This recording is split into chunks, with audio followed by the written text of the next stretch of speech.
L'homme le plus riche du monde, c'est Elon Musk. 250 milliards de dollars de fortune estimée, plus que le PIB de la Grèce. On le connaît comme patron de SpaceX, Tesla, Twitter ou Neuralink. Mais il y a eu des enquêtes et l'histoire de son succès est pleine de zones d'ombre. Que vous soyez pour ou contre lui, il y a des chances qu'on vous ait menti. Il naît en Afrique du Sud où il grandit en plein apartheid, devient un Canadien à l'âge de 18 ans grâce à sa mère, puis part étudier aux États-Unis à 21. Il sera même admis pour passer un doctorat de physique à Stanford. Stylé, sauf qu'il quitte l'université au bout de 2 jours pour monter Zip2, un logiciel pour aider les journaux à faire des guides touristiques en ligne. Revendu 300 millions 4 ans plus tard. Voilà son premier coup. Il monte ensuite X, une des premières banques en ligne, qui deviendra plus tard PayPal, revendu à eBay 1,5 milliard. Ah oui, c'est ça l'origine du nouveau nom de Twitter. La même année, il fonde SpaceX et rejoint Tesla 2 ans plus tard, où il finira aussi PDG. Une véritable success story. Parti de rien, devenu l'homme le plus riche du monde. Sauf que c'est là que ça devient intéressant. Parce que 2 versions s'affrontent. Le père d'Elon Musk, Errol, affirme partout qu'il a beaucoup aidé son fils, en lui donnant 30 000 $ pour monter Zip2 ou en finançant ses études. Car selon lui, il est très riche. Il aurait des parts dans une mine d'émeraude et tellement d'argent qu'il ne pouvait pas fermer son coffre-fort. Il raconte même des anecdotes où son fils se baladait avec des pierres précieuses plein les poches. Elon Musk dément. Son père n'a pas beaucoup d'argent, ne l'a jamais aidé, le maltraite et surtout n'a jamais eu de mine. Il offre même 100 000 $ à qui apportera la preuve de son existence. Vous imaginez pas le nombre d'enquêtes qui ont tenté de tirer ça au clair.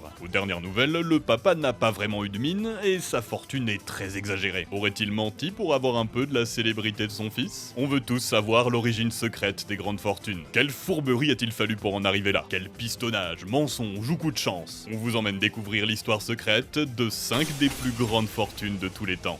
Et toi, Meili, tu ferais quoi avec 5000 € grâce au loto? Bon, facile, je loue un cinéma, un orchestre et des lions, puis je m'organise un ciné-concert privé Blade Runner. Ce serait pas plus raisonnable de placer ton argent? Bon, c'est trop risqué et compliqué ça, non? Pas si tu utilises Yomoni, les spécialistes du placement d'épargne. On vous en a déjà parlé sur Trash et on l'utilise même dans l'équipe. Rien à voir avec les trucs de trading douteux. C'est une société française, réglementée et approuvée par l'autorité des marchés financiers, avec d'excellentes performances. Tu peux commencer avec juste 1000 €, puis en ajouter un peu chaque mois. Par exemple, quelqu'un qui aura investi 5000 € en 2015 aurait 8500 € sur son compte, grâce aux intérêts composés. Vos gains génèrent toujours plus de gains, l'important c'est de commencer. Si vous avez déjà un job et de l'argent qui perd de la valeur sur votre compte à cause de l'inflation, c'est une façon saine d'investir. Oui, l'argent qui dort sur votre compte perd de la valeur avec l'inflation.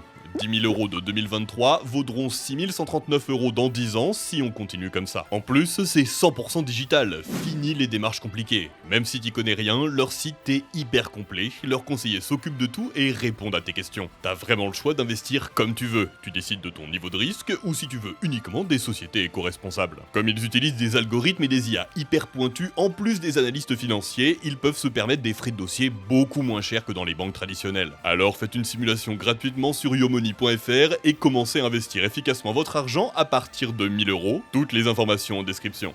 L'homme qui contrôlait le progrès.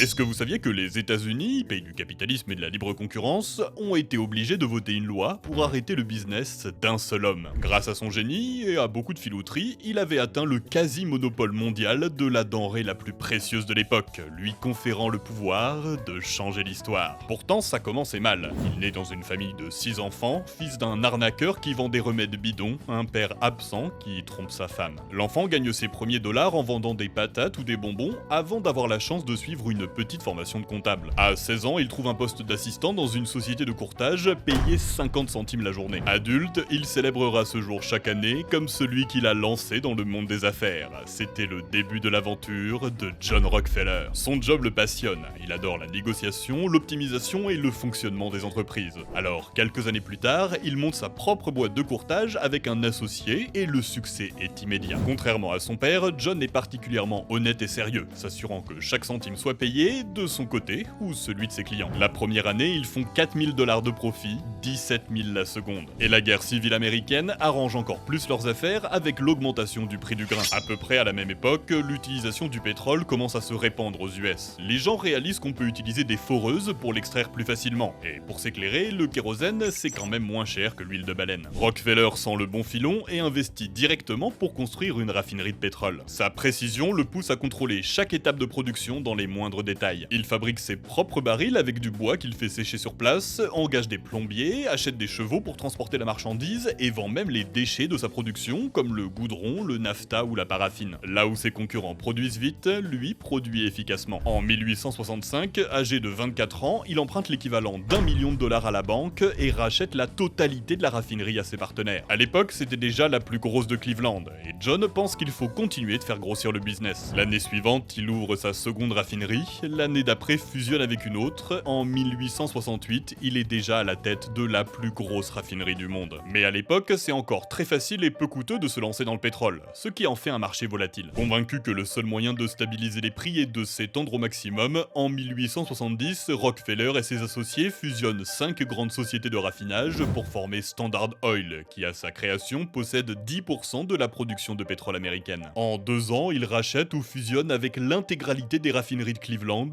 puis bientôt celles des régions avoisinantes, ainsi que des moyens de transport ou des pipelines. Par exemple, en rachetant des chemins de fer, il pouvait transporter son pétrole au rabais tout en faisant payer plein pot ses concurrents, lui donnant toujours un avantage. On accuse aussi la société de manipuler les prix, de faire des procès abusifs ou même de corrompre des politiques pour s'assurer de sa domination. Ceux qui n'acceptent pas d'être rachetés auront la vie dure. À la fin des années 1870, Standard Oil raffine et distribue 90% du pétrole du pays, dont la majorité est exportée à l'étranger. Rockefeller n'a que 40 ans. Forcément, l'État va tenter de lui mettre des bâtons dans les roues et de voter des réglementations pour limiter son empire. Mais Rockefeller va toujours trouver une façon de les contourner. D'abord en répartissant ses entreprises sur différents États et en s'arrangeant discrètement pour que les actionnaires refilent leur pouvoir de décision à un comité de direction. Puis en fondant une holding, une société qui gère d'autres sociétés. Ça va durer 40 ans avant que l'État ne siffle la fin de la récré. En 1911, on va forcer Standard Oil à se scinder en 43 entreprises distinctes. Si certaines survivent encore aujourd'hui, comme ExxonMobil, c'est la fin de la suprématie. L'image de Rockefeller sera entachée une dernière fois lors du massacre de Ludlow, où la garde nationale américaine va tuer une vingtaine de mineurs grévistes dans une de ses mines. Il payait une partie du salaire des militaires et ne condamnera pas vraiment leurs actions. Difficile de se relever après ça. C'est peut-être pour ça qu'il terminera ses jours comme philanthrope. On lui doit par exemple la création de l'université de Chicago, l'université de Rockefeller ou celle de Spelman, la toute première réservée aux femmes noires. Il était aussi très connu pour donner des pièces aux enfants à chaque fois qu'il sortait en public. En 1937, il laisse une fortune équivalente à 30 milliards de dollars, 2% du PIB américain de l'époque. Si on compare au PIB actuel, c'est comme s'il avait eu 450 milliards, presque le double d'Elon Musk.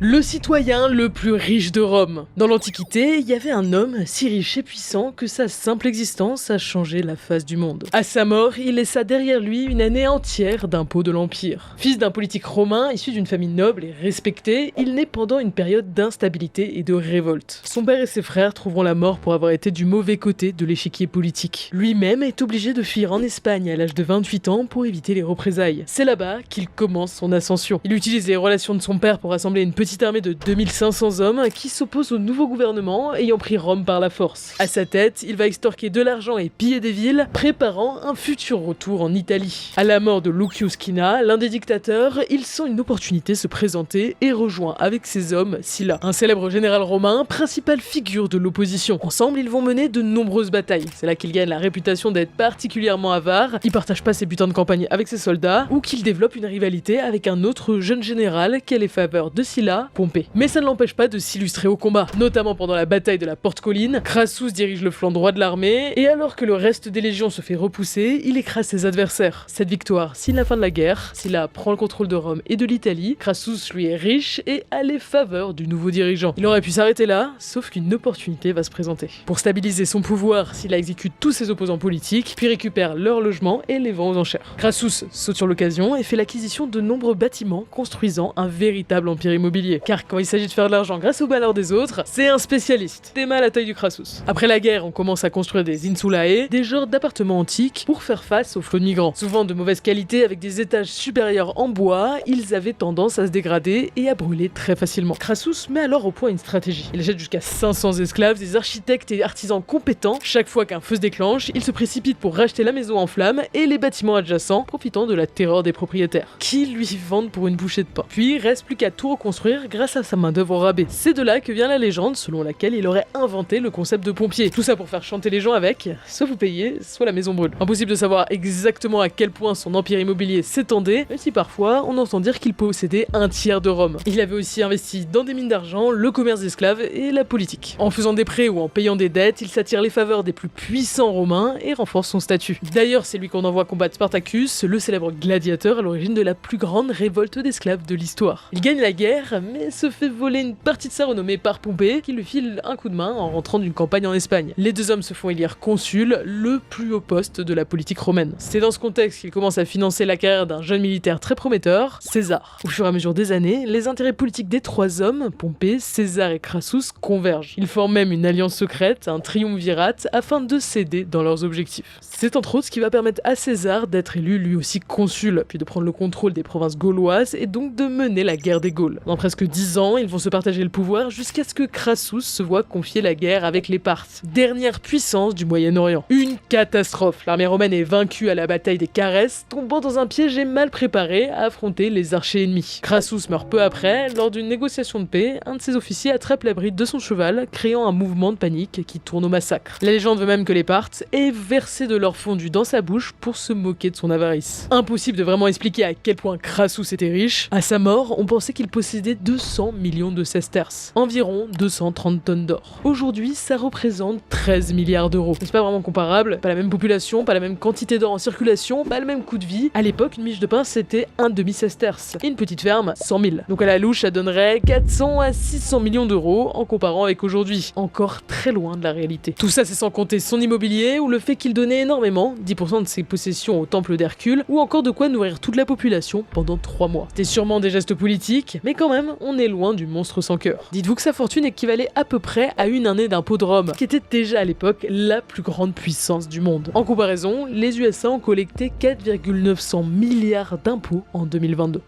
Les dirigeants les plus riches de tous les temps, sous le règne des empereurs musulmans moghols, descendants de Tamerlan, l'Inde est à l'origine de 25% de la production industrielle mondiale. Ça va durer 250 ans jusqu'à la fin du XVIIIe siècle. Ils cultivent du coton, du tabac ou de l'opium, ont une industrie textile et navale très développée. Forcément, ça fait beaucoup d'argent directement dans la poche de l'empereur. Par exemple, Akbar Ier, considéré souvent comme l'un des plus puissants de tous, avait instauré un impôt équivalent à un tiers des revenus de tous les paysans. Ça faisait quand même 100 millions de personnes, plus que la population de la France, l'Empire ottoman et le Saint-Empire romain germanique combinés. Après tout, c'est sous le règne des Moghols qu'ont été construits le Taj Mahal et le fort d'Agra. D'un autre côté, Akbar entreprend de grands travaux dans le pays, comme le développement des routes, et il mène de nombreuses campagnes de conquête, sachant que ses officiers étaient les militaires les mieux payés du monde à cette époque. Mais il était surtout célèbre pour être un dirigeant particulièrement ouvert d'esprit sur la religion. Il tolérait la plupart des croyances et organisait même des débats pour en discuter avec d'autres religieux. En Europe, on a eu beaucoup de dirigeants puissants, mais celui sur lequel on a le plus d'infos, c'est Guillaume le Conquérant, duc de Normandie qui s'empara de la couronne d'Angleterre en 1066. Ses possessions étaient tellement immenses qu'en distribuant son territoire à ses vassaux, il en fit instantanément les hommes les plus riches de l'histoire d'Angleterre. On cite souvent Alain le Roux, le plus puissant des vassaux de Guillaume. Il possédait une fortune équivalente à 7% du PIB du pays, 220 milliards de dollars aujourd'hui. Tout ça consigné dans le Domesday Book, un immense inventaire de tout ce qu'il y avait en Angleterre en 1086. D'ailleurs, Guillaume mourut avant qu'il soit terminé. Mais impossible de parler de richesse sans évoquer le plus célèbre empereur du Mali,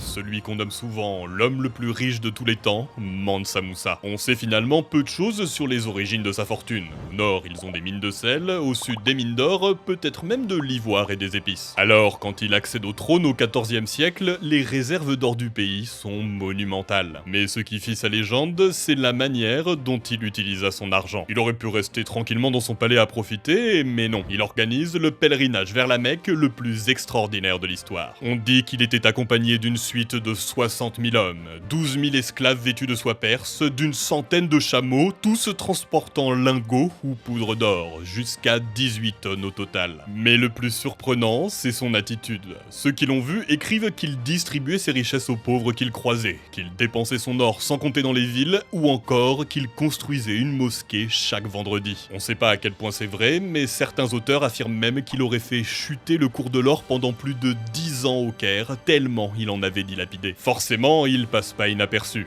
À son retour, le royaume du Mali est connu à travers tout le Moyen-Orient. Mais Mansa Moussa ne s'arrête pas là. Il érige de nombreux édifices, notamment des mosquées ou encore l'université de Sankoké. Sous son règne, Tombouctou devient haut lieu de la culture et du commerce. Le royaume du Mali, qui était encore très mal connu du reste du globe, gagne le respect qui lui était dû en un seul voyage. Alors, est-ce que Mansa Moussa était si riche qu'on le dit? Difficile à dire. C'est certain qu'il dépensa des sommes astronomiques pendant son pèlerinage, mais son or représentait probablement plusieurs années d'économie. C'est un sujet qui fait débat chez les historiens. Est-ce que les coffres du Mali étaient toujours remplis à son retour? Est-ce qu'il a fait tout ça pour la gloire? Ou bien était-il vraiment le roi légendaire que nous content les récits? Peu importe, lui comme les autres aura su marquer son époque en accumulant tant de richesses. Et on risque de parler d'eux pendant encore très longtemps. Si jamais ces histoires vous ont plu, n'hésitez pas à nous le dire en commentaire. On se fera un plaisir de faire un épisode 2 sur d'autres grandes fortunes dont vous avez toujours rêvé de connaître les secrets. Encore merci à Yomoni de nous faire confiance. N'hésitez pas à faire une simulation sur yomoni.fr et trouver la façon d'investir qui vous convient le mieux, lien en description. C'était Meili et Saito, on se retrouve très vite pour de nouvelles histoires.